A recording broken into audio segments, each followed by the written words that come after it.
زنا ته مریض دی کېږئ، زنا ته مریض دی کېږئ، زنا ته مریض دی کېږئ. لیکن افسوس صدا افسوس ستاسو نه دا کوم دا الله ستاسو الله نه دی، دا رب ستاسو رب نه دی. کدا دا الله د ربوبیت ته انکار کوئ خو بېله خبره ده، او که د الله د ربوبیت ته انکار نه کوئ، د الله د مالکیت ته انکار نه کوئ، نو ستاسو هم دقه الله ویلي چې ولا تقربوا الزنا، زنا ته مریض دی کېږئ، زنا ته مریض دی کېږئ، زنا ته مریض دی کېږئ. لیکن افسوس صدا افسوس دی چې زما الله بار بار قرآن کې وایي، شپه او ورځ د آیتونه تلاوت کېږي ولا تقربوا الزنا. ای مسلمانانو زنا ته مریض دی کېږئ، لیکن نن زما نوجوان نسل دې ته تیار نه دی چې هغه د خپل الله دا حکم ومني چې ولا تقربوا الزنا، زنا ته مریض دی کېږئ. انه کان فاحشة وساء سبیلا. دا خو بېحیده او غلطه لار ده، الله ورته غلطه ویلې ده.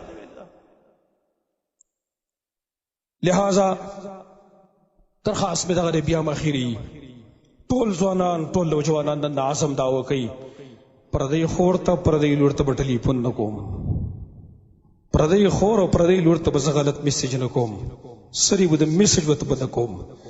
زم خپل خور لرم، زم خپل لور لرم، زمام خور شته، زمام لور شته،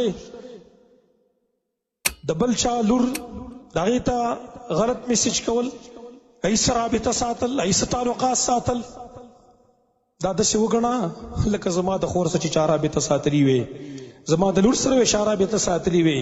خپله ته ما احساس وکړه چې په خپل خور باندې په خپل لور باندې ته څومره خفه کېږي، څومره تاله غیرت ترځي په دې باندې، څومره په دې باندې ته غوسه کېږي. نو ولې دا بل مسلمان دا مسلمان نه دی، دغه د خور مسلمان نه